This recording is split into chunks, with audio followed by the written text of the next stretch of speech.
Euzu billahi mineşşeytanirracim. Bismillahirrahmanirrahim. Esselamu aleyküm ve rahmetullahi ve berekatuh. Muhterem Müslüman kardeşler. Müslüman kardeşler, sizin de her başağızda bilesizdir. Ha kişi günah kılmış hatıra almay. Hem indi her birimiz de özümüzni günahlı bende dip atıyız.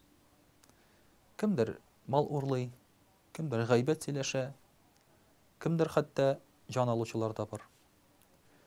Lakin muhterem kardeşler, her bir günahның da bulurga tiyiş nigizi. Ягъни кеше булай гына гынах кылмый. Гынахка итерә торган бер нәрсә булырга тиеш.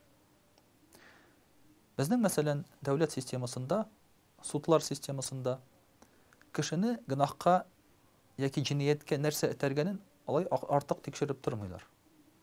Үтергән икән, димәк, үтергән өчен җәза бирәләр. Әмма ислам дине җинаятның үзенә генә җәза биреп калмый. Ә шушы җинияткә китерә торган сәбәпләрне дә карый. Һәм җиниятне булдырмыйм дисәң, аның сәбәпләрен дә булдырмаска кирәк. Димәк, әгәр дә кешене гынахтан туктатырга кирәк булса, шушы гынахны чыгаручы сәбәпләрне туктатырга кирәк. Менә без гел әйтәбез. Хәзер дөнья үзгәрде. Явыз кешеләр күбәйде, яман кешеләр күбәйде. Кеше урлый, талый дибез, мал җыя дибез, нәфис белән яши дибез. Ә буларның сәбәпләре нәрсәдә икән соң? Мөхтәрәм кардәшләр, әгәр дә без динебез өйрәткән һәм дә ки динебездә булган риваятләргә карасак, шундый бер нәтиҗәгә киләбез. Динебездә иң беренче гынах эшләнде шайтан тарафыннан. Эшләнде ул гынах Аллаһы Тәгаләгә буйсынмау гынахы. Ягъни Аллаһы Тәгалә әмер бирде, ә шайтан бу әмергә буйсынмады. Сәбәбе нәрсәдә иде соң? Әгәр дә диққат белән карасак, сәбәбе аның көнчелектә ята иде. Мәсәлән, фәрештәләргә Аллаһы Тәгалә әмер бирде Адәм галәйһиссәламгә баш иергә. Адәм галәйһиссәлам әле балчык булып яткан хәлендә. Һәм дә инде бөтен фәрештәләр дә баш игәндә, шайтан, иблис баш июдән баш тартты. Мин аннан яхшырак диде. Ул балчыктан, мин уттан яратылган диде.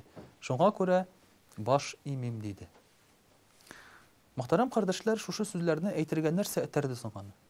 Этәрде көнчелек.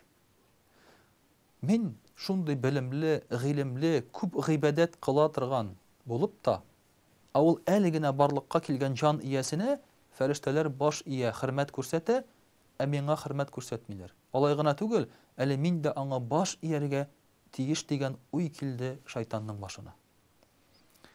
Җирдә кылынган беренче гынах шулай ук көнчелек аркасында килеп чыкты.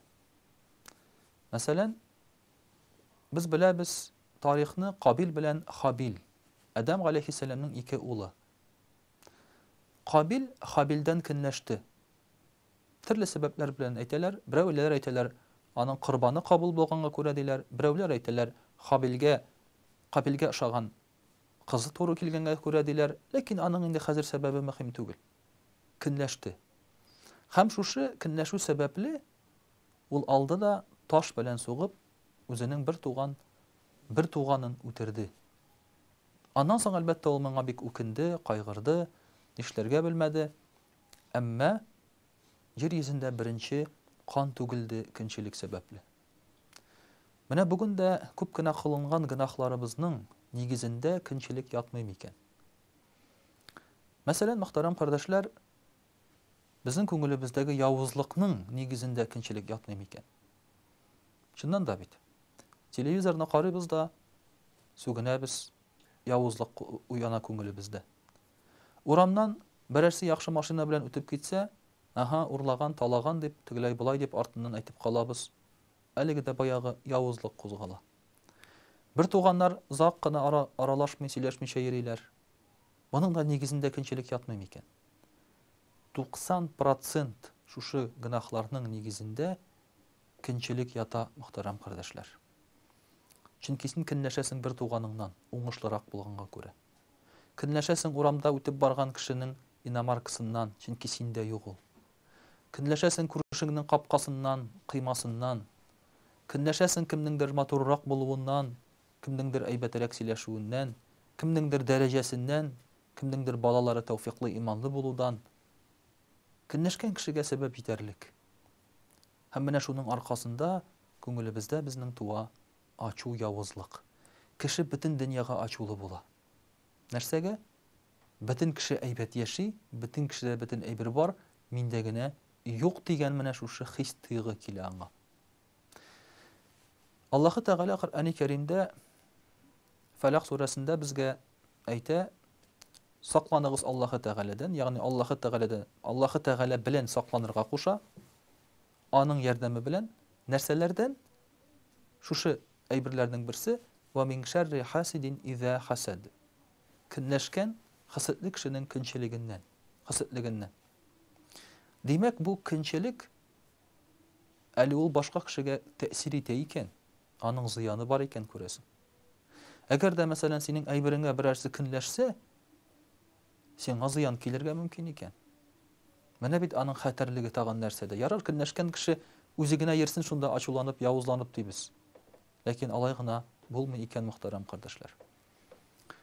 Менә шуңа күрә дә көнчелек зыян китергәнгә күрә Аллаһы Тәгалә аны тыя.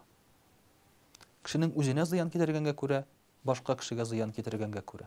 Пәйгамбәрбез саллаллаһу алейхи ва саллям әйтә: "Ла юҗтамагу фи җауфил габди ал-иман вал хасад."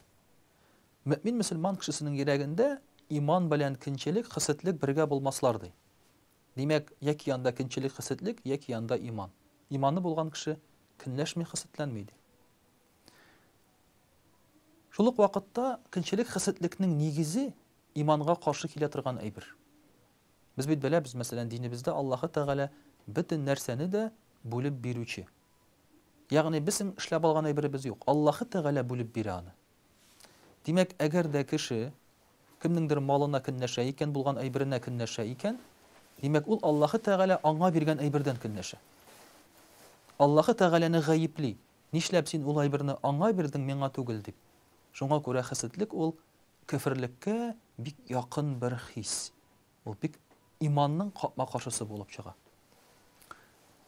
Әгәр дә аны икенче яктан карасак, мөхтәрәм кардәшләр, хасадлыкның нигезе юк. Чөнки әгәр берәр кеше берәр малга яки берәр фазиләткә, берәр нинди истинлеккә ия икән, аның гаебе юк бит шушы әйберләрдә. Нәрсәгә көнләшергә, нәрсәгә кызыгырга. Ләкин хасадлыкның яхшы ягы да бар. Мәсәлән, кеше әйберен күреп, үзеңдә шул әйберне булдырырга тырышу. Моны ак көнчелек диләр, ә кайберәүләр моны гомумән көнчелеккә санамыйлар. Бу үсергә ярдәм итә, үзеңгә эшләргә тырышырга ярдәм итә, булмаган әйберне булдырырга ярдәм итә.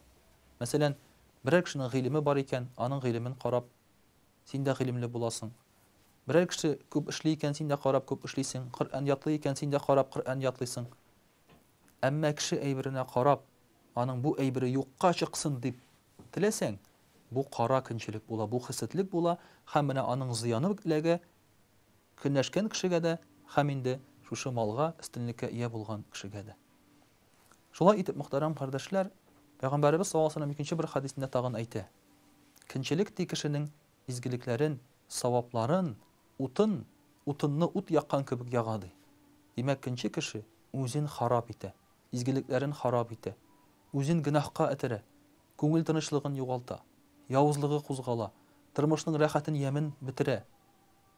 Һәм ахыр чиктә гөнаһлы булып, бернинди малсыз булып, бернинди фазиләтсез, истинлексез дөньядан китеп тә бара.